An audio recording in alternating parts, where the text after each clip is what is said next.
Hello students, welcome to my YouTube channel. आज करेंगे हम असाइनमेंट 5.4 क्वेश्चन नंबर 6 से। 5 क्वेश्चन हमने लास्ट वीडियो में कंप्लीट किए थे, तो आज हम 6 क्वेश्चन स्टार्ट कर रहे हैं। तो 6 क्वेश्चन में है students, a farmer sales his product at a loss of 8%। Farmer कोई किसान है, वो अपना कोई भी प्रोडक्ट है, गेहूँ चावल कुछ भी हम बोल सकते हैं, तो 8% में सेल करता है। इफ़ हिज SP इज ₹27,600 यानी 27,600 रुपये उसका सेलिंग प्राइस, यानी जब जितनी भी वो बेचता है। What is the actual loss, उसका लॉस कितना हुआ है। व्हाट इज कॉस्ट प्राइस, और उसका कॉस्ट प्राइस क्या है। देखिए स्टूडेंट्स, लॉस परसेंट कितना 8% है। सेलिंग प्राइस इसमें दिया है 27,600 रुपीज़ कॉस्ट सेलिंग प्राइस है। Let the CP of the product ₹100 rupees का CP है। अगर SP निकालते तो क्या होता है, CP माइनस लॉस, और CP कितना है 100 है, और लॉस क्या होगा, हम लॉस का 8% निकाल लेंगे स्टूडेंट्स CP का, तो कितना रुपये होगा 8 रुपये। यानी सेलिंग, अगर कॉस्ट प्राइस 100 है तो सेलिंग प्राइस कितना होगा 92 होगा। यानी इसने यही बोला, if this selling price is 92 then the cost price is 100।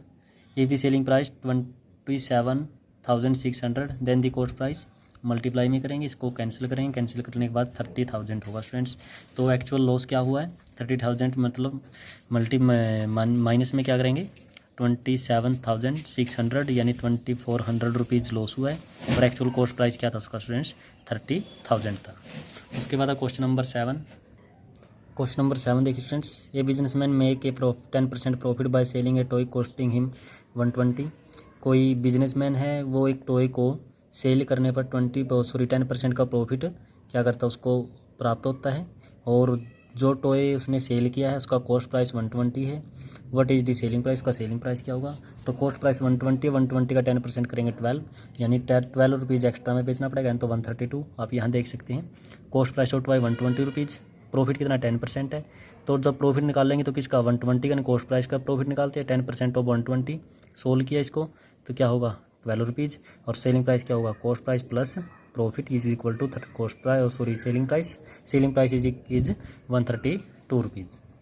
Next है, Harish purchased 50 dozen bananas for ₹135। 50 दर्जन जो केले हैं वो बेचता है 135 रुपये के। 5 dozen bananas could not be sold, वो 5 दर्जन जो केले हैं वो नहीं बेच पाया, because they are were rotten, वो किसी कारण ख़राब हो गए। At what price per dozen should Harris sell the remaining bananas so that he could make a profit 20%।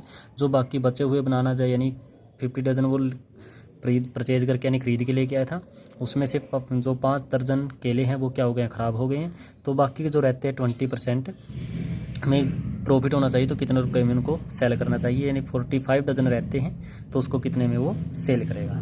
पहले देखिए students, cost price of 50 dozen banana, 50 दर्जन केलों का कॉस्ट प्राइस कितना 135 रुपीज़ है। प्रॉफिट कितना चाहिए 25% प्रॉफिट चाहिए, तो 20% चाहिए। 20% ऑफ 135 करेंगे तो 27 रुपीज़। इसका मतलब 50 डजन केलों का जो कॉस्ट सेलिंग प्राइस होगा वो कितना होना चाहिए प्रॉफिट के अकॉर्डिंग। जो प्रॉफिट होगा 135 + 27 यानी 60 रुपीज़ में वो सेल करने चाहिए 50 डजन, लेकिन रिमेनिंग बनाना कितने हैं 50 - 5 करेंगे 45 डजन होंगे। उसके बाद जो 45 डजन है बनाना वो कितने रुपए में सेल किया उन्होंने 162 रुपीज़ में, और 1 डजन बनाना का सेलिंग प्राइस क्या होगा 45 से डिवाइड करेंगे तो ₹3.60, यानी इसने यही पूछा था at what price per dozen, 1 dozen का प्राइस क्या होगा जिसमें वो बेचे उसको, यानी 1 डजन पर जो बनाना था वो कितने रुपए में वो सेल करेगा, यानी 1 डजन का प्राइस सेलिंग प्राइस हमने फाइंड आउट करना था, तो 3.60 उसका सेलिंग प्राइस है।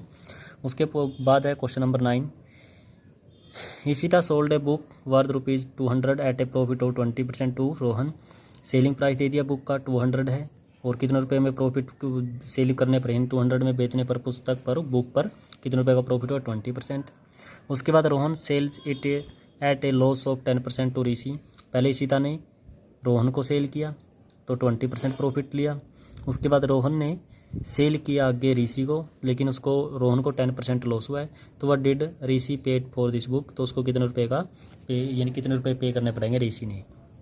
तो देखिए students, selling price of Rohan, sorry cost price of Rohan के लिए कॉस्ट प्राइस कितना हुआ है, यानी 200 रुपये में खरीदा है तो 200 रुपये। प्रॉफिट 20% ऑफ 200 यानी 40 रुपीज़ माइनस प्रॉफिट हुआ ना उसको 20%,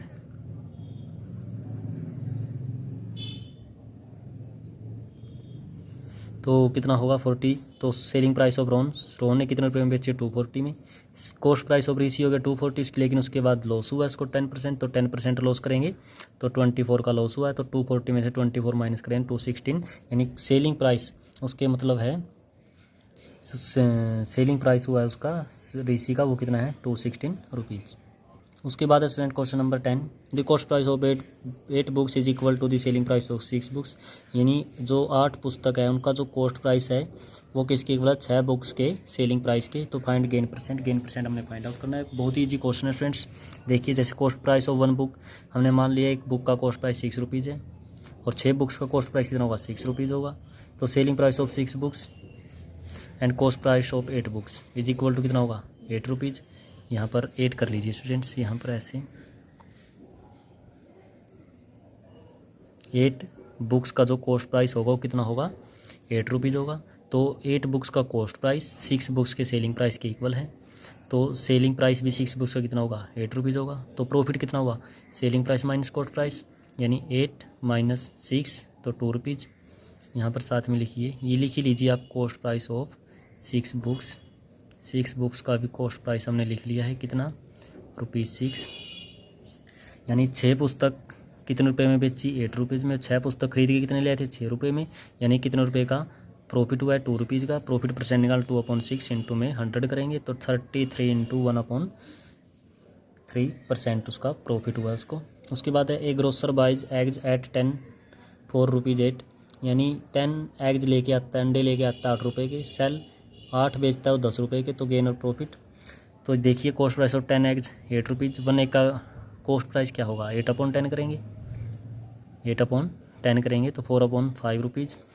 8 price selling price of 8 eggs, 8 अंडों का जो सेलिंग प्राइस ऑफ 10 रुपीज़ है, एक अंडे का क्या होगा 5/4। फिर हम क्या करते हैं माइनस करते हैं, यानी 5/4 माइनस 4/5, जब माइनस करें 5 5 जा 25, 4 4 जा 16/5 4 जा 20, तो कितना बचेगा 9/20। तो उसका जो गेन होगा उसको 9/20 रुपीज़ गेन होगा। उसके बाद है स्टूडेंट्स गेन परसेंट, तो गेन परसेंट 9/20 अपॉन में आप यही लिख सकते हो। ये तो इनका जो डेनोमिनेटर वो सेम करने के लिए इन्होंने बनाया है, या फिर आप डायरेक्ट भी आप इसको कर सकते हो। जैसे 9/20 अपॉन 4/5 मल्टीप्लाई में क्या करोगे 100 करोगे, 9/20 मल्टीप्लाई 100। उसके बाद है स्टूडेंट्स 9/20 मल्टीप्लाई 100, 4/5 की जगह 5 कितना होगा 4 होगा। उसके बाद 5 को इसके कैंसिल करेंगे 4, इसको 25, फिर आपका 25 की 9 से 225 अपॉन में कितना होगा 4%, यानी इसको आप सोल्व करोगे तो 56 इंटू 1/4% उसको प्रॉफिट होगा। ठीक है स्टूडेंट्स, तो हमारी जो एक्सरसाइज थी या असाइनमेंट थी जो 5.54 थी वो हमारी कंप्लीट हुई। और नेक्स्ट जो वीडियो हो रहेगी हमारी, उस वीडियो में हम करेंगे असाइनमेंट 5.5। आपको वीडियो कैसी लगी? अगर वीडियो अच्छी लगी तो लाइक करना, शेयर करना और कमेंट करना। Thank you and have a nice day.